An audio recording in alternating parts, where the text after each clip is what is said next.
The Art of War by Sun Tzu, translated by Lionel Giles.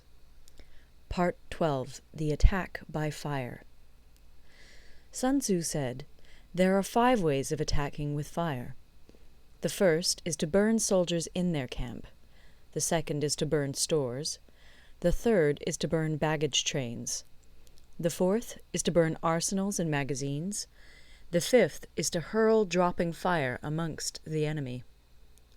In order to carry out an attack, we must have means available. The material for raising fire should always be kept in readiness. There is a proper season for making attacks with fire, and special days for starting a conflagration. The proper season is when the weather is very dry. The special days are those when the moon is in the constellations of the Sieve, the Wall, the Wing, or the Crossbar, for these 4 are all days of rising wind.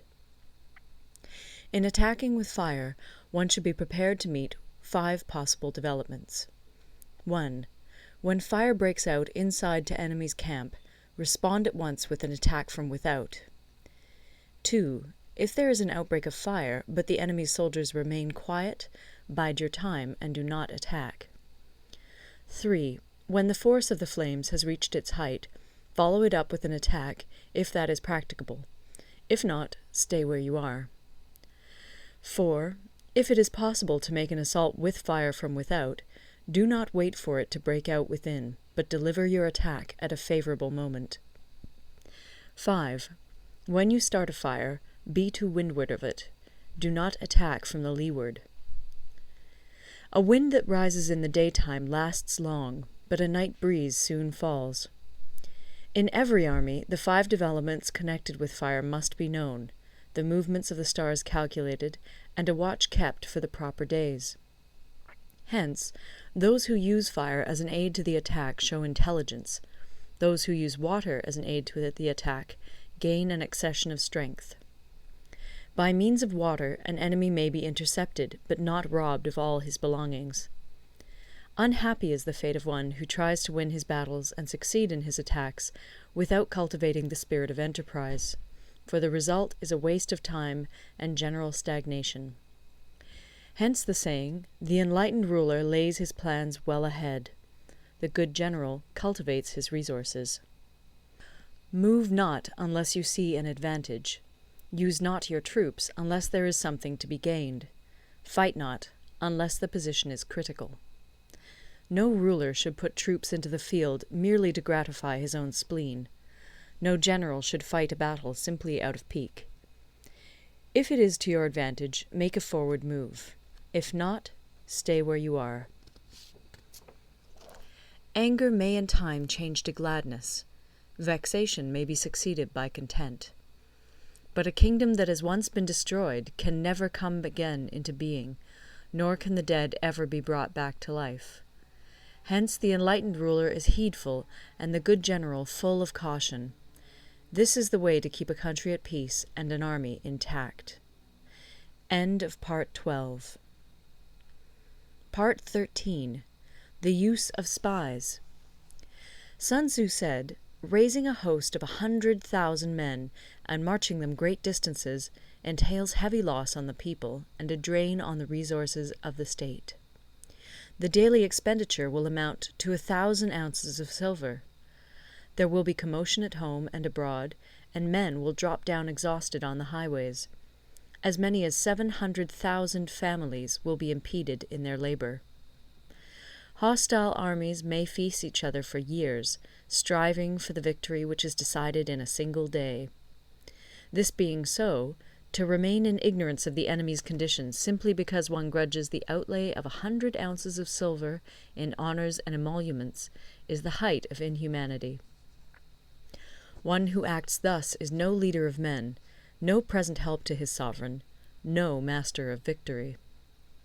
Thus, what enables the wise sovereign and the good general to strike and conquer and achieve things beyond the reach of ordinary men is foreknowledge. Now, this foreknowledge cannot be elicited from spirits. It cannot be obtained inductively from experience, nor by any deductive calculation. Knowledge of the enemy's dispositions can only be obtained from other men. Hence the use of spies, of whom there are 5 classes. 1. Local spies. 2. Inward spies. 3. Converted spies. 4. Doomed spies. 5. Surviving spies. When these 5 kinds of spy are all at work, none can discover the secret system. This is called divine manipulation of the threads. It is the sovereign's most precious faculty. Having local spies means employing the services of the inhabitants of a district. Having inward spies, making use of officials of the enemy. Having converted spies, getting hold of the enemy's spies and using them for our own purposes. Having doomed spies, doing certain things openly for purposes of deception, and allowing our spies to know of them and report them to the enemy. Surviving spies, finally, are those who bring back news from the enemy's camp. Hence it is that none in the whole army are more intimate relations to be maintained than with spies. None should be more liberally rewarded. In no other business should greater secrecy be preserved. Spies cannot be usefully employed without a certain intuitive sagacity. They cannot be properly managed without benevolence and straightforwardness. Without subtle ingenuity of mind, one cannot make certain of the truth of their reports. Be subtle, and use your spies for every kind of business. If a secret piece of news is divulged by a spy before the time is ripe, he must be put to death together with the man to whom the secret was told. Whether the object be to crush an army, to storm a city, or to assassinate an individual, it is always necessary to begin by finding out the names of the attendants, the aides-de-camp, and doorkeepers and sentries of the general in command. Our spies must be commissioned to ascertain these. The enemy's spies, who have come to spy on us, must be sought out, tempted with bribes, led away, and comfortably housed. Thus they will become converted spies and available for our service. It is through the information brought by the converted spy that we are able to acquire and employ local and inward spies. It is owing to this information again that we can cause the doomed spy to carry false tidings to the enemy. Lastly, it is by this information that the surviving spy can be used on appointed occasions. The end and aim of spying in all its 5 varieties is knowledge of the enemy, and this knowledge can only be derived in the first instance from the converted spy. Hence it is essential that the converted spy be treated with the utmost liberality. Of old, the rise of the Yin dynasty was due to Yi Qi, who had served under the Xia. Likewise, the rise of the Chu dynasty was due to Liu Ya, who had served under the Yin. Hence, it is only the enlightened ruler and the wise general who will use the highest intelligence of the army for purposes of spying, and thereby they achieve great results. Spies are a most important element in water, because on them depends an army's ability to move. End of the Art of War.